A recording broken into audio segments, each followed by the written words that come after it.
Hey guys, what's going on? The Comics Kid 2099 here, and I want to talk to you about an X-Men graphic novel, Uncanny X-Men on Ice. This collects issues 455 through 461 of Uncanny X-Men, continuing Chris Claremont's run on Uncanny in the mid-2000s. And the last couple volumes of this run have been pretty decent. I've been kind of surprised, considering how little I liked or enjoyed his Extreme X-Men run. I didn't think that most of that run really worked at all, and it's really alarming that he can go from producing such subpar garbage like Extreme X-Men to something like the last few volumes of Uncanny, which have been pretty decent. There have been a few issues that haven't been stellar, but for the most part, that run has been blowing me away with how alright it's been, and that sounds like a little bit of a backhanded compliment, and I will say that none of this run so far, the mid-2000s run, none of it has measured up to what he was producing in the late 70s and throughout the 80s. But it's a lot better than, say, his late 90s stuff or his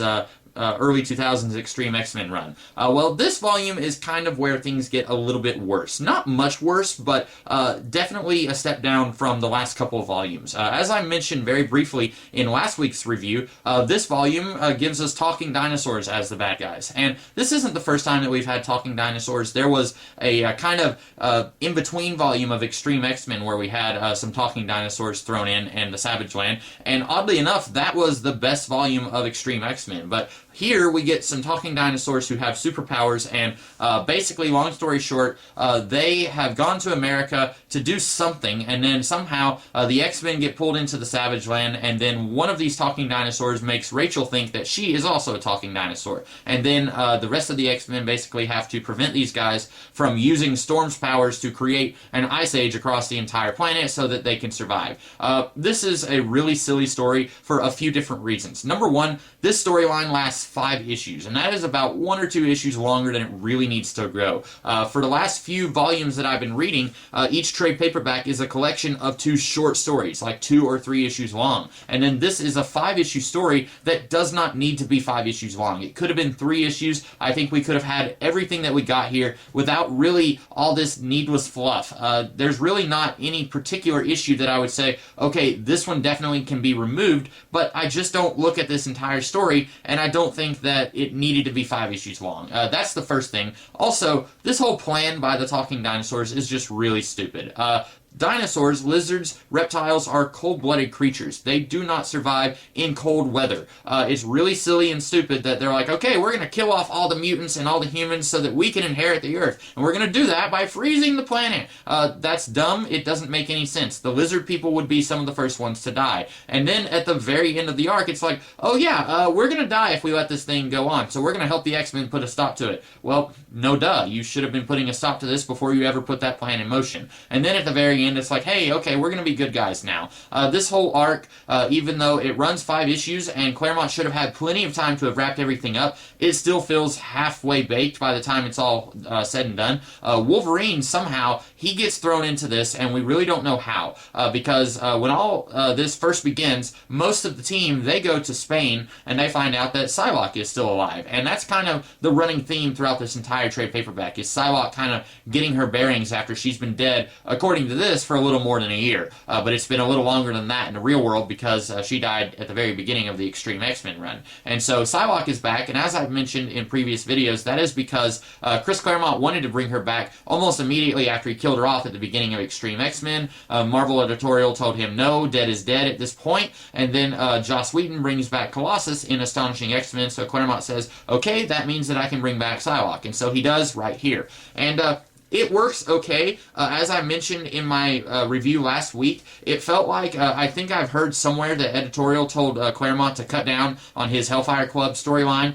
It seemed like he had more plans with the Hellfire Club, and then he was told no, he couldn't use the Hellfire Club. And so it worked out well for him that then he was able to go back and use one of his old plans that he had to abandon because editorial told him no, and it kind of feels seamless. It doesn't really feel like it just comes out of nowhere, even though it does. This team, they go and rescue Psylocke, and if you haven't read an Extreme X-Men comic from what was probably 4 or 5 years earlier by this point, you might be a little bit confused, but I feel like this arc does a decent enough job keeping you up to speed, saying, okay, this is who this character is, these were the circumstances of her death, and At the end of this, you still don't know exactly how she's come back to life or why, but I do know that is brought up and that is resolved later on in this run. But it is kind of a long-running mystery. Just in this trade, you don't necessarily know the how and why of her circumstances of being resurrected. But anyway, while the entire team is in Spain finding out that Psylocke is still alive, Wolverine is meeting with an old flame of his who apparently he and her had some dealings with these dinosaur people like 30, 40 years ago, and then they go to try and deal with these upstart dinosaur people who are trying to do something. We don't really know what, and then Wolverine gets captured or killed, I guess, by these people, and so then the X-Men, they go to the Savage Land, and that's where this whole storyline starts, where these super dinosaurs turn Rachel into one of them, and then they're going to try and use Storm's powers to create an Ice Age. We really don't know how Wolverine is connected to these dinosaur folks, and we don't really know what happened to him, because when the team comes back to America, we find out that the Enemy of the State storyline by Mark Millar or Miller in the Wolverine comics, that was going on during this. And so when they come back, it's like, by the way, Wolverine cut off Northstar's head and he tried to attack the President of the United States. So I don't know how Wolverine connects to this storyline. That's one of the problems with having characters who are in multiple comics at the same time. Someone like Chris Claremont is going to try and make all of those comics kind of fit together, even though it doesn't really work. So in this case, Claremont is sort of using Wolverine in this team, even though he is barely in this entire book. He's not in the last half of it at all, and in the first half, he's only in the first issue for a little bit, and then he goes off and does his own thing and kind of disappears. Speaking of the second half of this book, it is much worse than the first half, which is saying something because the first half of this book is probably my least favorite storyline from this run so far. The second half is a two-issue storyline that brings back Mojo, and Mojo, Spiral, basically any character connected to those two, I really don't like them. I like Longshot okay when he's with the X-Men, but when you bring in all the stuff with Mojo World and Mojo and Spiral, I just can't stand all of that. That is some of my least favorite stuff in the X-Men mythology, stuff that actually didn't originally come from the X-Men mythology. Originally it was part of its own thing, and then Chris Claremont kind of enfolded it into the X-Men much later on when it wasn't being used by anyone else. Basically, nothing really happens in these two issues. Juggernaut comes back with, what's-her-face? Talia Josephine, Nightcrawler's daughter from another reality. Nocturne, that's her name.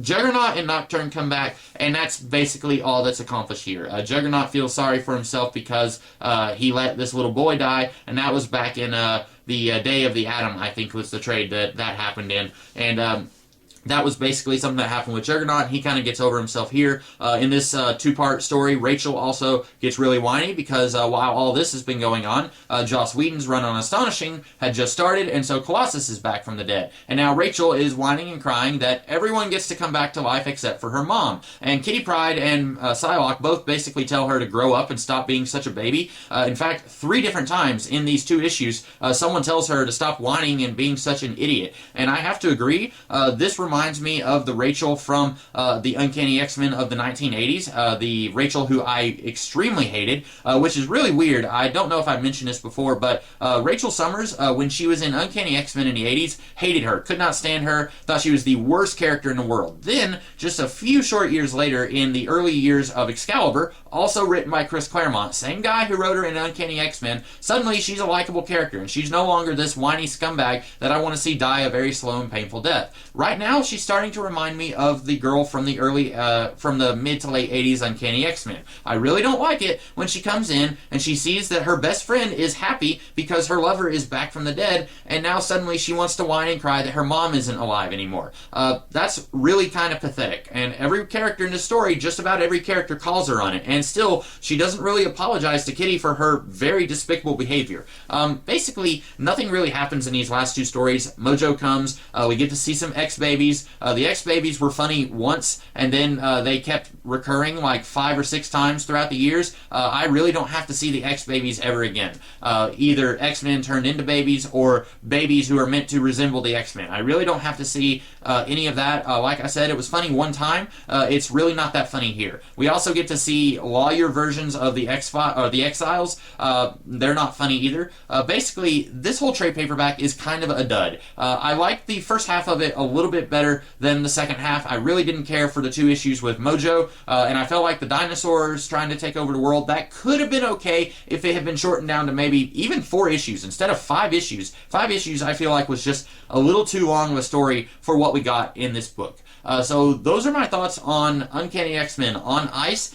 Not an awful book. I think that this is better than most of the Extreme X-Men storylines that we had just before this run of Uncanny started, but still not great, not as good as the previous 2 volumes that we had gotten in this run. So those are my thoughts on this volume of Uncanny X-Men. Next week I will be talking about the Uncanny X-Men crossover with House of M. I think it's just called Uncanny X-Men House of M. So that's what I'll be talking about next week, and I'll be doing some other videos throughout the week, so I hope you guys look forward to those, and I will see you guys in the future. Have a great rest of the day. Catch you later.